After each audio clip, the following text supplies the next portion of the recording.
오늘 함께 나눌 하나님의 말씀 신약성경 디모데후서 1장 8절로 18절까지 말씀입니다. 제가 말씀을 읽을 때 15절로 18절까지 말씀은 함께 같은 목소리로 말씀을 읽도록 하겠습니다. 그러므로 너는 내가 우리 주를 증언함과 또는 주를 위하여 갇힌 자 된 나를 부끄러워하지 말고 오직 하나님의 능력을 따라 복음과 함께 고난을 받으라. 하나님이 우리를 구원하사 거룩하신 소명으로 부르심은 우리의 행위대로 하심이 아니요 오직 자기의 뜻과 영원 전부터 그리스도 예수 안에서 우리에게 주신 은혜대로 하십니다. 이제는 우리 구주 그리스도 예수의 나타나심으로 말미암아 나타났으니 그는 사망을 패하시고 복음으로써 생명과 썩지 아니할 것을 드러내신지라. 내가 이 복음을 위하여 선포자와 사도와 교사로 세우심을 입었노라. 이로 말미암아 내가 또 이 고난을 받되 부끄러워하지 아니함은 내가 믿는 자를 내가 알고 또한 내가 의탁한 것을 그날까지 그간등이 지키실 줄을 확신함이라. 너는 그리스도 예수 안에 있는 믿음과 사랑으로서 내게 들은 바 바른 말을 본받아 지키고 우리 안에 거하는 성령으로 말미암아 내게 부탁한 아름다운 것을 지키라. 아시아에 있는 모든 사람이 나를 버린 이 일을 내가 아나니 그 중에는 부겔로와 호모게네가 있느니라. 원하건대 주께서 오네시포로의 집에 긍휼을 베푸시옵소서. 그가 나를 자주 격려해 주고 내가 사슬에 매인 것을 부끄러워하지 아니하고 로마에 있을 때 나를 부지런히 찾아와 만났습니다. 원하건대 주께서 그로 하여금 그날의 주의 긍휼을 입게 하여 주옵소서. 또 그가 에베소에서 많이 봉사한 것을 내가 잘 아느니라. 아멘. 이 시간에는 내일은 항상 우리 하나님 앞에 찬양드리겠습니다.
감사합니다. 오늘도 선율이 너무너무 아름답고 예쁩니다. 감사합니다. 좋은 찬양으로 하나님께 영광을 돌렸습니다. 오늘 우리는 2021년도 마지막 주일을 하나님 앞에 예배합니다. 2021년도 송구영신 예배를 우리가 마음껏 드릴 수 없었던 그 시간들을 생각해 봅니다.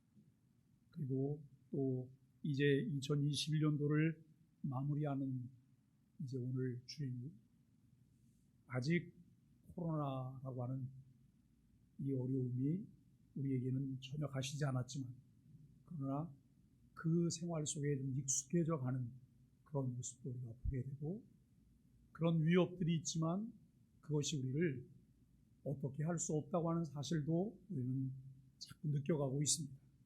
오늘 우리는 2021년도 이제 마지막 주일을 함께 보내면서 디모데후서 1장 8절로 18절까지 말씀을 본문으로 해서 복음과 함께 사는 사람이라고 하는 주제로 말씀을 나누려고 합니다. 오늘 말씀이 어쩌면 조금 더 좀 무거운 말씀이 될 수도 있을 것 같아요. 그러나 우리들이 신앙생활을 하면서 도약하기 위하여 꼭 거쳐가야 되는 과정 중에 하나가 될 수 있겠다라고 하는 생각을 해봅니다. 하나님께서 우리를 구원회로 초대를 하셨습니다. 독생자 예수 그리스도를 이 땅에 보내시고 우리를 위한 대속의 죽음을 담당하게 하심으로 구원의 길을 여셨습니다.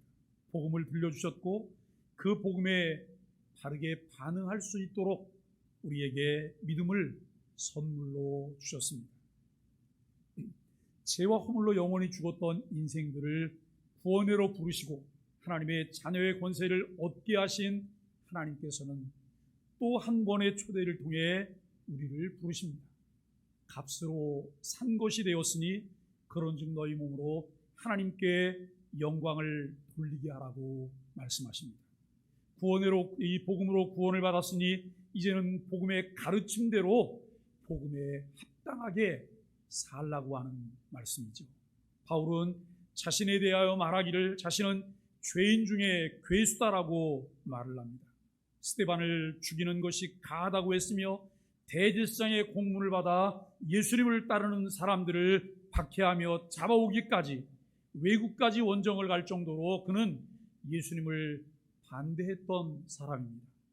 그러던 이제 시리아 다마스커스로 가던 도중에 십자가에 못 박혀 죽었던 예수님을 이 바울이 만나게 됩니다. 예수님을 만나게 되었고 그 예수님께서 자신들이 기다리던 메시아라는 사실을 바울이 깨닫게 됩니다. 예수 그리스도를 아는 지식이 가장 고상하다고 하는 것을 알게 된 바울은 빌립보 교회를 향해 그리스도의 복음에 합당하게 생활하라 라고 말을 합니다. 한 마음으로 복음의 신앙을 위하여 협력하라, 대적하는 자들에 대하여 두려워하지 말라, 구원을 받았으니 믿고 신뢰할 뿐만 아니라 복음을 위해 고난도 받으라 라고 하는 이 세 가지 당부를 하고 있습니다. 우리들이 각기 내가 추구하는 것과 삶의 배경들이 다르지만 복음의 신앙을 위해서 서로 협력해야 한다라고 하는 거예요. 우리는 서로가 다른 사람이지만 우리들이 함께 마음을 나눠야 될 참된 가치는 복음에 있다는 것이죠. 복음의 은혜를 깨달았다면 그 복음을 믿고 복음 때문에 내가 구원받은 하나님의 자녀가 되었다고 한다면 이 복음을 위해서 일심으로 협력하라고 말합니다. 때때로 우리가 복음을 따라 살 때 여러분 복음을 반대하며 우리에게 극심한 고난과 두려움을 조성하는 사람들도 있습니다. 그러나 그것을 두려워하지 말라고 말합니다. 구원을 받았으니 믿고 신뢰할 뿐만 아니라 복음을 위하여 고난도 받으라라고 당부합니다. 사랑하는 여러분, 우리는 신앙생활을 하면서 내 신앙생활의 단계가 어디에 있을까를 생각해 보셔야 합니다. 내가 교회 나오는 목적이 무엇일까? 내가 주님께서 나를 부르셔서 나오신 것이 아니라 내가 무엇인가 필요해서 내가 무엇인가 필요해서 하나님을 통해 무엇을 얻어볼까 하는 마음으로 나왔다고 한다면 이것은 완전히 여러분 시작이잖아요. 그럴 수 있거든요. 그런데 내가 교회에 나온 것은 내가 나오고 싶어서 나온 것이 아니라 나를 부르신 하나님의 은혜가 있었기 때문에 내가 교회를 나올 수 있게 된 거예요. 내가 좀 무엇을 도움을 받아볼까 하는 그런 마음으로 주님에게 나왔다고 나는 생각하지만 주님께서는 영원 전에 나를 선택하시고 나를 지명하여 부르시고 때가 됐을 때 반응하게 하셨다고 하는 사실을 우리는 깨달아 알게 되어져. 그러나 이러한 사실을 깨달아 알기 전에는 우리는 늘 거리감을 둬요. 뭔가 조금 가까이 가려고 하다가 뜨거운 것이 있으면 뜨거워하고 여러분 뒤로 물러나요. 우리는 따뜻함만 느끼고 싶어하고 편안함만 느끼고 싶어하고 무엇인가 내가 원하는 이런 것들을 채우기를 원해서 교회 생활을 해요. 그런데 여러분 그 단계를 넘어서 우리가 말로 표현할 수 없는 하나님의 놀라운 구속의 은혜가 있다는 사실을 깨닫고 난 이후에 우리는 교회 속으로 하나님의 은혜 속으로 주님과의 관계 속으로 우리들이 들어가게 돼요. 이것이 신앙생활이구나. 이것이 신앙생활이고 이것이 하나님과 교제하는 것이고 이 은혜가 있기 때문에 주님 앞에 나를 내어놓을 수 있는 것이구나. 세상과 나는 간 곳 없고 구속한 주만 보일 수 있는 그 은혜를 우리가 깨닫게 되는 것이죠. 바울은 믿음의 아들 디모데를 향해서도 복음과 함께 사는 사람의 삶을 말하고 있습니다. 하나님의 능력을 따라 복음과 함께 고난을 받으라라고 말합니다. 자신은 사망을 패하신 그리스도의 복음을 위해 고난당하지만 이것을 부끄러워하지 않는다고 말합니다. 바울은 자신이 전한 바른 말과 아름다운 것을 지키라고 디모데에게 당부하며 오네시포로의 집에 긍휼을 베푸시기를 주님께 간구했습니다. 오늘 본문에서 놓치면 안 되는 것이 그리스도를 따르며 받게 되는 고난이에요. 여러분, 교회 나오신 이유가 복 받기 위해서 나오셨죠? 평안함을 얻기 위해서 나오셨죠? 자녀들이 잘 되기를 원하고 여러분 무병장수하기를 원하고 만사형통하기를 원해서 교회 나오셨죠? 그런데 여러분 성경은 우리에게 뭘 가르치냐면 복음과 함께 고난을 받으라는 거예요. 왜 복음과 함께 고난을 받으라고 말을 했을까요? 우리가 여러분 마태복음을 읽다 보면 요즘 아침에 소망의 아침을 통해 마태복음을 지금 묵상하고 있어요. 마태복음을 묵상하면 지금 4장을 가고 있는데 6장에 가보면 우리에게 이렇게 말해요. 무엇을 먹을까? 무엇을 마실까? 무엇을 입을까? 걱정하지 마. 염려하지 마. 이는 이방인도 하는 것이다. 이방인들이 하는 것이라는 거예요. 그런데 기껏 우리는 교회 와서 하나님께 기도하는 것이 무엇일까요? 하나님 먹여주세요. 입혀주세요. 마시게 해주세요. 문제 해결되게 해주세요. 여러분 정말 하나님은 우리를 보시면 속이 터지실 거예요. 하나님이니까 견디시죠. 주님이 이렇게 말씀하시잖아요. 너희는 먼저 그의 나라와 그의 의를 구하라. 그리하면 이 모든 것을 너희에게 더하시리라. 더 깊은 것, 더 고차원적인 것, 더 본질적인 것에 대해서 하나님께 기도하라고 우리에게 말씀하세요. 그런데 여러분 우리는 눈앞에 보이는 것만 바라봅니다. 그저 여러분 복만 따라가려고 해요. 따뜻한 것만 따라가려고 해요. 그리고 편안한 것만 따르려고 해요. 그런데 성경은 우리에게 여러분 이렇게 고난으로 우리를 초대해요. 나와 함께 고난 속으로 들어가자는 거예요. 나와 함께 복음과 함께 고난을 받자고 말을 하는 거예요. 본문 앞단락에서 디모데가 가진 거짓 없는 믿음의 전통을 상기시키고 또 그에게 주어진 은사에 다시 불붙여 복음의 사역을 감당시키고자 했던 사도는 이제 본격적으로 디모데가 감당해야 할 복음 사역의 핵심을 드러내고 있다는 거예요. 그것은 다름 아닌 복음과 함께 고난받는 것입니다. 여러분, 신앙생활하면서 신앙의 단계가 신생아, 유아기, 유치원, 초등학교, 중학교, 고등학교, 대학교, 그리고 여러분 성인이 되고 이런 과정들이 있다는 생각을 해보셨나요? 만일에 그런 과정이 있다면 나는 지금 어디에 머물러 있을까요? 아직 신생아로 태어나지 않은 분도 계실 수도 있어요. 교회 직분자임에도 불구하고 아직 내가 신생아로 태어나지 않은 그런 경우도 있을 수 있어요. 참 불행한 일이죠. 신생아 자리에 머물러 있을 수도 있고요. 그런데 여러분, 2021년도를 시작하던 1월 1일보다 여러분 2021년도를 마무리하는 이 마지막 주간쯤 됐을 때 내 신앙은 좀 성장해 있어야 되지 않을까요? 2022년도를 시작하는 1월 첫 번째 날은 2021년도를 시작할 때와는 좀 더 거리가 좀 앞으로 가 있어야 되지 않을까요? 우리 자신들을 돌아보면서 나는 복음과 함께 고난을 받을 수 있는 사람일까?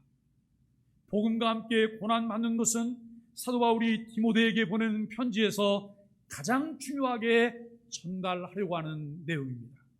바울은 복음이 주는 박해와 고난을 인내하는 믿음과 외할머니와 어머니를 통해 이어진 믿음의 전통을 연결하고 있습니다. 디모데에게 주어진 하나님의 은사도 복음과 함께 주어지는 고난을 감내하려고 하는 것입니다.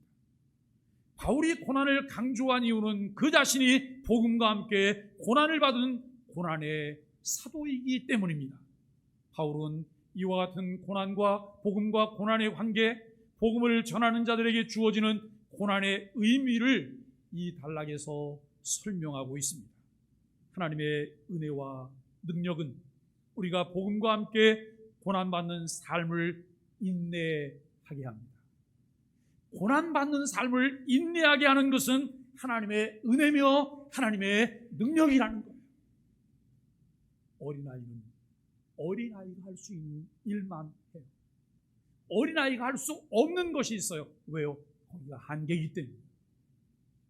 우리가 그리스도인이며 내가 감내할 수 있는, 내가 하나님의 나라를 위하여 감당할 수 있는 것이 무엇일까를 생각해봐요. 하나님의 은혜가 아니면, 주님이 내게 공급해 주시는 능력이 아니면 그 일을 우리는 감당할 수 없다는 것입니다. 바울은 이와 같이 복음이 주는 고난을 부끄러워하지 않고 잘 인내했으며 옥중에서 이 편지를 쓰는 지금 상황 내에서도 동일합니다.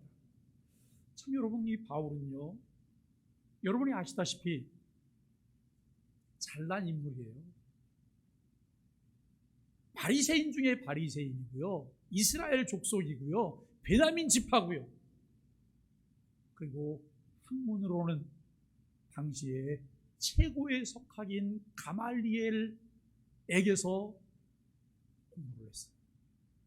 가말리엘이 문화생이,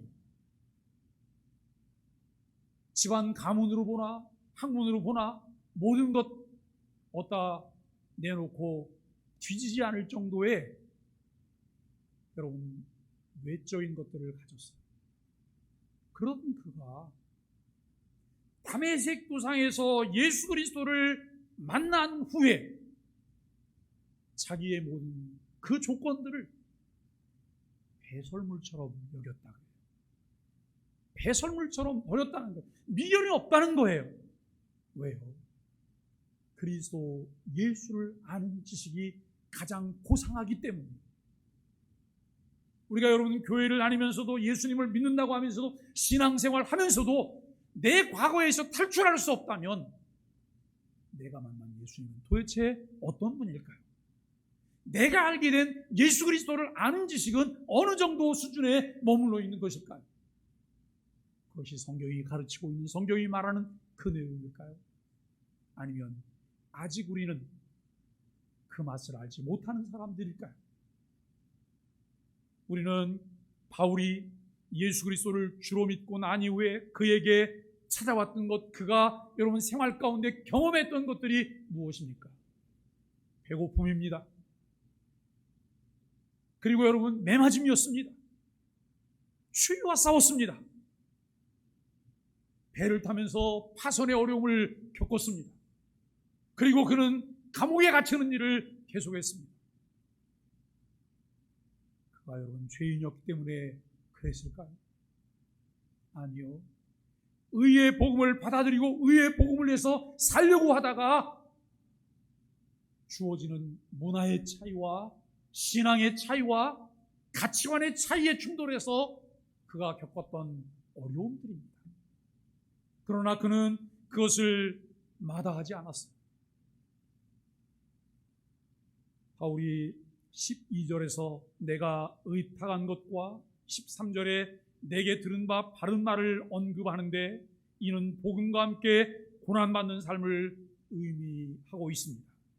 바울은 복음과 함께 고난의 자리를 통해 거짓 복음과 거짓 교사를 구분해 내려고 합니다.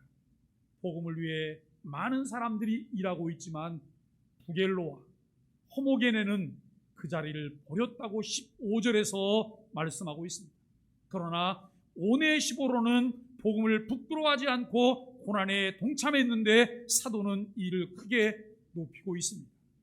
우리가 여러분 바울 사도가 기록하고 있는 서신서나 로마서나 이런 책들을 읽다 보면 바울이 개인 이름들을 거명해 아주 극히 이례적인 거예요. 극히 이례적으로 개인 이름들을 거명하는데 두 부류의 사람이 복음 사역을 어렵게 했던 사람들이거나 복음 사역을 위해서 크게 헌신했던 사람들의 이름을 그가 거명해요. 여러분 그가 거명함으로써 예수 그리스도가 증거되고 성경이 번역되는 전 세계 모든 사람들에게 그 이름이 읽혀져요. 무거운 고난에 대한 이야기를 계속하게 되는데 복음이 무엇인지 그리고 복음 안에서 우리가 어떻게 구원받았는지에 대한 바른 지식으로부터 시작이 되어줍니다. 이것은 우리의 신앙이 초보의 자리에 머물러 있지 않게 하고 결이 다른 이 신앙의 자리로 우리를 이끌어 간다는 거예요. 여러분 간혹 이런 말을 들어요. 교회를 열심히 다녔고 교회 생활 열심히 하면서 참 온갖 봉사 헌신을 다 했는데 시험에 들었어요. 그래서 이제는 요즘은 교회 안 나가요. 무엇이 문제일까요? 무엇이 문제일까요? 우리 한국교회 교회의 구조상 신앙생활하는 신앙의 내용상 이런 일들은 얼마든지 충분히 일어날 수 있고 앞으로도 계속 일어날 수 있어요. 이것을 개선하지 않으면 교회는 매번 그와 같은 일에 여러분 직면하게 되고 연말만 되면 교회는 몸살을 앓게 될 가능성도 많아요. 사랑하는 여러분, 봉사함이 무엇을 위한 봉사일까요? 하나님이 내게 주신 복음의 감격과 그 은혜 때문에 여러분 그 집안 위에 세워진 헌신일까요? 주님만 바라보면서 내가 했던 헌신일까요? 때때로 내가 주를 위해서 살려고 애를 쓰면서 헌신했는데 여러분 옆에서 입방아를 치면서 이런저런 뒷담화를 합니다. 시험에 들 수 있습니다. 그러나 하나님은 그것도 인내하라고 말씀하세요. 무엇을 통해 인내할 수 있을까요? 하나님이 주신 은혜와 그 능력은 하나님의 나라는 그것을 극복한 사람들을 통해서 이루어지기 때문에 하나님은 그 과정을 넘어서라고 말씀하세요. 우리가 어떻게 하면 결이 다른 신앙의 자리로 나아갈 수 있을까요? 교회와 교회 안에 많은 사람들이 신앙적인 열심을 갖고 있다고 하는데 계속 반복되는 불신앙적인 문제들로 제자리를 맴돌고 있어요. 여러분 한번 곰곰이 생각해 보세요. 지금 내가 맡고 지금 행하고 있는 내 직분들이 그리고 내가 하고 있는 봉사들이 내 신앙생활이 정말 주님에게 초점이 맞춰져 있을까? 주님을 기쁘시게 하려고 그 일을 하고 있을까? 몸은 고단하고 힘들지만 내 안에 신앙적인 열심과 하나님이 주시는 은혜의 감격이 내 안에 들끓고 있는가를 우리는 돌아보셔야 됩니다. 이게 없다면 내려놓으셔야 돼요. 하실 필요가 없어요. 왜요? 그것이 나를 옥죄는 일이 될 거기 때문에. 나를 주님에게서 자꾸 멀어지게 해요. 교회는 내 시간을 드리고 내 몸도 드리고 내 물질도 드리고 내 미래도 하나님께 드리면서 신앙생활을 하게 돼요. 이것은 목회자인 우리들도 마찬가지예요. 그런데 여러분, 왜 그것을 해야 하죠? 그 이유가 분명하신가요? 이것에 대한 분명한 확인이 없으시다면 하실 필요가 없으시잖아요. 우리 다시 한번 곰곰이 우리 자신들을 돌아보시죠. 2021년을 마무리하는 마지막 주일을 보내며 우리들의 신앙의 자리를 되돌아보고 얼마나 성경이 가르치는 대로 우리가 살고 있는지를 살펴보아야 합니다. 복음을 부끄러워할 이유가 없다고 바울은 8절로 12절에서 말씀합니다. 하나님이 우리에게 주신 마음이 능력과 사랑과 절제라는 사실에 근거하여 바울은 디모데에게 실제적인 태도를 구체적으로 권면하고 있습니다. 첫째, 복음 때문에 옥에 갇힌 자신을 부끄러워하지 말라는 거예요. 둘째는 복음과 함께 고난을 받으라고 말을 해요. 감옥에 갇힌 것은 세상의 기준으로는 매우 수치스러운 일이 맞습니다. 그러나 수감된 이유가 복음 때문이었기 때문에 바울은 오히려 그것을 영광스럽게 생각하고 있다는 것입니다. 복음은 구원을 위한 하나님의 능력입니다. 바울은 이 복음을 선포하는 자요 보냄을 받은 사도이자 복음을 가르치는 교사였습니다. 우리가 복음을 어떻게 생각하며 어떻게 행동하는가에 따라서 삶의 태도는 자연스럽게 결정이 된다는 것입니다. 저는 교회 생활하면서 늘 마음이 아프고 기도하며 이해할 수 없는 부분이 하나 있어요. 그게 뭐냐면 신앙생활하면 너무 삐지는 일을 잘하시는 분들 보면 이해할 수가 없어요. 그런데 굳이 이해하려고 하면 너무 마음이 아파요. 저분은 어떤 상황이 와도 계속해서 삐질 것이다 라고 하는 것이 눈에 보여요. 왜요? 손에 붙잡고 있는 게 다르시거든요. 내 마음에 두고 있는 게 다르기 때문에 그분은 계속해서 삐질 수밖에 없어요. 뭘 해도 그분 비율을 맞춰야 됩니다. 그분은 주를 위한 결정이 아니라 나를 위한 결정을 늘 요구하고 있어요. 그런데 여러분, 목사는 주를 위한 결정을 해야 되잖아요. 주의 교회를 위한 결정을 해야 되잖아요. 언제까지 우리가 그 삐짐 속에서 한 걸음도 앞으로 나가지 못하고 매일 여러분 그 자리에서 다람쥐 쳇바퀴 돌듯 그렇게 하시겠습니까? 이제는 툴툴 털고 일어서기 위해서, 비상하기 위해서 우리가 해야 될 것이 무엇일까요? 사랑하는 여러분, 다른 것 하시려고 생각하지 마시고 매일 아침 주어지는 소망의 아침 묵상을 꾸준히 1년만 해보세요. 내가 달라질 것입니다. 1년만 꾸준히 쫓아가면 내 삶 가운데 놀라운 변화가 일어나기 시작할 것입니다. 저는 그것을 확신합니다. 그런데 여러분, 그 말씀은 붙잡지 않고 매일 다른 것만 해요. 여기도 가고 저기도 가고 여기도 뛰어들고 저기도 뛰어서 여러분 부산스럽게 뭔가를 해요. 그리고 나서 조금 있다가는 힘들어하고 시험스럽다고 말해요. 왜요? 그럴 수밖에 없어요. 그럴 수밖에 없어요. 언제까지 우리가 여러분 그렇게 살아야 될까요?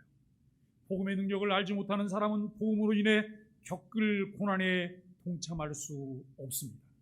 사랑하는 소망의 가족 여러분, 여러분들에게 복음은 무엇입니까? 바울이 가졌던 복음에 대한 바른 지식은 그를 고난의 자리까지 주저없이 나아가도록 이끌었습니다. 우리 역시 하나님이 주시는 능력으로 복음에 대한 바른 지식과 함께 놀라운 확신 가운데 거할 수 있어야 합니다. 13절로 14절 말씀을 보면 디모데가 지켜야 할 것을 말씀하고 있습니다. 바울은 복음을 위해 고난을 받으라는 권면의 구체적 기준을 함께 제시하고 있습니다. 첫째는 바른 말을 본받아 지켜야 한다라고 말합니다. 두 번째는 아름다운 것을 지키라고 말합니다. 바른 말이란 복음에 대한 바른 가르침을 말합니다. 이단의 거짓 복음을 따라 살지 말고 복음 때문에 고난을 받을지라도 바른 복음을 따라 살라는 말씀입니다. 아름다운 것은 바울이 디모데에게 부탁한 것으로 보입니다. 이는 사도적 가르침을 말합니다. 여러분, 바른 교회는요, 신앙 고백 위에 세워져 있어요. 사도적 가르침과 신앙 고백 위에 세워진 교회예요. 이것을 벗어나면 우리는 이단이다라고 말해요.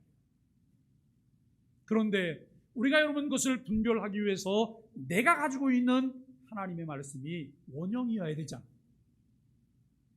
내가 어디서 모형을 하나 주워왔는데 여러분 찌그러진 모형을 가져와 갖고 원형에다 맞춰보니까 원형이 틀렸어요. 그래서 우리가 뭐라고 말하냐면 저거 틀린 거라고 말해요. 저거 이단이라고 말해요.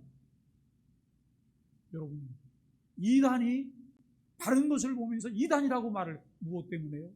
내가 잘못 배웠고 잘못 이해했기 때문에 그럴 수 있다는 거예요. 이게 우리 신앙생활의 큰 아픔이에요. 부지기수로 많아요. 사랑하는 여러분, 저도 목사로서 교회 안에 사람 많이 모이는 것에 대한 욕심이 없겠습니까? 그런데 어떻게, 무엇을 위하여, 무슨 방법으로 사람을 모아드릴까요? 수단과 방법을 가리지 않고 사람 오게 해서 사람만 많으면 여러분 그것을 우리가 부흥이라고 말할 수 있을까요? 아니에요. 어렵더라도 신앙의 기초를 든든하게 하고 우리의 삶을 통해서 복음을 드러내고 주변 사람들과 함께 우리가 주님께로 나올 수 있는 이 단계까지 우리가 가야 합니다. 그때 우리는 진정한 부흥이라고 말할 수 있을 것입니다. 사랑하는 여러분, 오늘 우리는 이 아름다운 것은 바울이 디모데에게 부탁한 것으로 보이는데 사도적인 가르침입니다. 바울은 자신의 욕심과 야망을 따라 디모데에게 부탁하거나 명령하지 않았습니다. 오직 성령 안에서 그리스도의 영광을 위해 사역을 부탁하였습니다. 바울의 이 부탁은 오늘을 살아가는 우리들에게도 유효합니다. 우리는 복음에 대한 가르침을, 바른 가르침을 바탕으로 그리스도의 영광을 위해 신앙생활하며 사역에 참여할 수 있어야 합니다. 이것이 우리에게 복음을 맡기신 주님께 아름다운 일입니다. 부겔로, 호모게네, 오네시보로 15절로 18절까지의 이 이름들이 거론됩니다. 디모데에게 복음으로 인해 고난받는 자신을 부끄러워하지 말라고 권면했던 바울은 실제로 고난 가운데 있는 자신을 도왔던 오네시보로라고 하는 인물을 언급합니다. 실제로 아시아의 많은 그리스도인들은 바울이 로마에 있는 감옥에 투옥되었을 때 그를 외면하고 버렸습니다. 그 이유는 그들이 복음으로 인해 고난받는 바울을 부끄러워했기 때문입니다. 여러분 한번 생각해 보세요. 오늘날 교회 밖에 가난한 교인들 많아요. 교회의 잘못된 부분들 때문에 가난한 교인이 많은 것 인정해요. 목사들의 허물 때문에 가난한 교인 많은 것 인정해요. 그러나 냉정하게 묻자고요. 왜 가난한 교인 됐을까요? 복음을 위해서 고난받고 싶어서 가난한 교인이 됐을까요? 아니요. 저는 교회를 개척해서 23년 목회를 했어요. 23년 목회를 하면서 우리는 덕을 베푸는 그런 교회의 삶을 살았어요.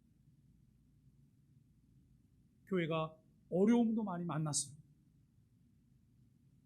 그런데 그때마다 어김없이 제 마음 가운데 주는 교훈은 이거예요. 사람을 의지하면 안 된다는 거예요. 사람은 믿을 수 없다는 거예요. 여러분, 우리가 정말 복음을 위해서 내가 할 수 있는 것이 무엇일까요? 바울이 부겔로와 호모게네라고 하는 이름을 구체적으로 언급한 이유는 고난이 두려워 복음의 자리를 떠난 사례를 전하기 위해서였습니다. 바울은 그가 자신을 격려하고 자신이 복음으로 인해 사슬에 매인 사실을 전혀 부끄러워하지 않았다고 전했습니다. 바울은 그의 집을 축복하고 그의 삶이 긍휼히 여김을 받도록 기도합니다. 세 사람의 출발선은 같았지만 결승점은 완전히 달랐습니다. 복음의 길에서 이탈하지 않고 고난을 영광스럽게 여기며 인내할 수 있는 것이 은혜입니다. 사랑하는 소망의 가족 여러분, 성경은 복음이 구원을 위한 하나님의 능력이라 가르칩니다.